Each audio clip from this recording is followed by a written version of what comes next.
السلام علیکم ورحمۃ اللہ وبرکاتہ۔ آپ سے چند دن تک ہو سکتا ہے براہ راست اس طرح ہمارا آپس کا معاملہ جو ہے وہ اس طرح نہ چلے جس طرح چلتا رہا ہے۔ ویڈیوز وغیرہ کی صورت میں ویڈیوز شاید میں پوسٹ نہ کر پاؤں یا کم پوسٹ کروں۔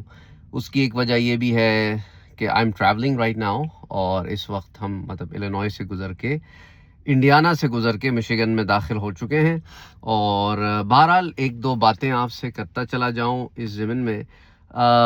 بعض دفعہ ایسے ہوتا ہے کہ کچھ لوگ ہمیں ملتے ہیں اور جانے انجانے میں وہ ہمیں دکھ دے بیٹھتے ہیں۔ اس کی ایک مثال میں آپ سے شیئر کرنا چاہتا ہوں۔ پچھلے دنوں جو ہے ایک جگہ میرا جانے کا اتفاق ہوا، اور وہاں پر ایک بچی جو ہے وہ بہت رو رہی تھی، اور وہ بچی بالکل خوش باش تھی، اور تھوڑی دیر میں رونے لگ گئی، اور پھر وہ چھپی نہیں، وہ کافی دیر تک روتی رہی۔ تو پتہ یہ چلا کہ اسے اس کے وہ والد صاحب یاد آ رہے ہیں جو پچھلے سال فوت ہو گئے تھے۔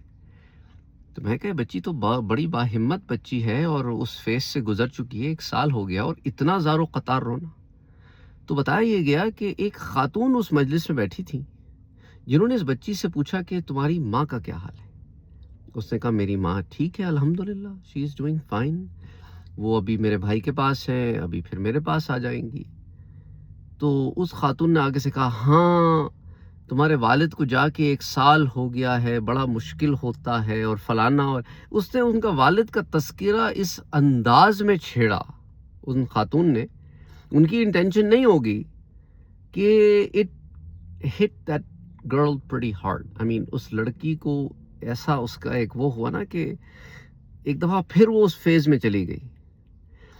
تو کوشش یہ کیا کریں کہ آپ کہیں جا کے بیٹھیں تو جو زندہ ہیں ان کے حال احوال پوچھ لیں۔ یہ زبردستی کی جو اس طرح کی ایکسٹرا باتیں ہم کبھی کر لیتے ہیں نا، اس سے سامنے والے کو تکلیف ہوتی ہے۔ خیال رکھیں، کوئی ایسی بات نہ کریں، صرف کانورسیشن، آپ کیجول کانورسیشن کر رہے ہیں اور آپ نے ایک ایسی بات کر دی کہ سامنے والا تو تڑپ گیا نا، پھر اب آپ ان کو بھی امبیرسمنٹ ہوئی ہوگی کہ یہ میں نے کیا کہہ دیا، یہ میں نے کیا کر دیا۔ تو اچھا کسی کو پتہ بھی نہیں، کیونکہ یہ 2 لوگ ویسے بات کر رہے تھے، وہ تو ایک اور بچی جو وہاں موجود تھی اس نے یہ بات سنی، تو اس نے آ کے بتائی کہ یہ بات ہوئی تھی، اور اس کے نتیجے میں تو اٹس جسٹ لائک اوائڈ کرنا چاہیے اس طرح کی کانورسیشنز۔ آپ کو نہیں پتا کہ کون کس مینٹل سٹیٹ میں ہے، کون کتنی مشکل سے یہاں تک اپنے آپ کو سنبھال کے بیٹھا ہوا ہے۔ تو کبھی کبھی لوگ نہ جانے انجانے میں دکھ دے بیٹھتے ہیں، اور بے اختیار انسان پھر ان یادوں کے جھروکوں میں چلا جاتا ہے۔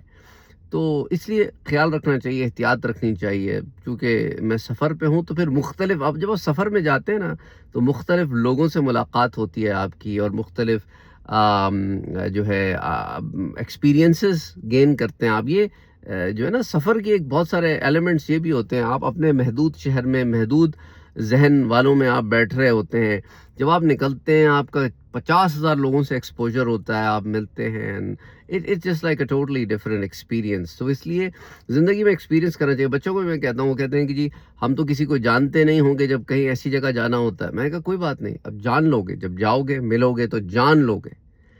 اور جو ہے کوشش تمہاری یہ ہونی چاہیے کہ تم سے کسی کی دل آزاری نہ ہو، اور جب تم کسی محفل میں بیٹھو تو کوئی ایسی بات نہ کہو جو نہ زیبا ہو، نہ جو شائستہ بات نہ ہو، کوئی گھٹیا قسم کی بات نہ ہو۔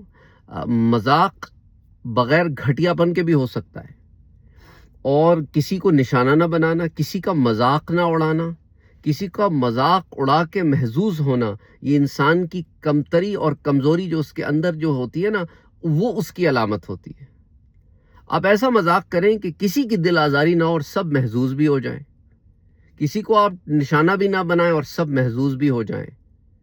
تو کسی پر ہنسنا نہیں، سب مل کے ساتھ انجوائے کرو، تو اسے پھر کہتے ہیں کہ ہاں it was a memorable moment. اور بہرحال تو کہنے کا مقصد یہ ہے، بہت لمبی بات نہیں کروں گا because I am on the run right now.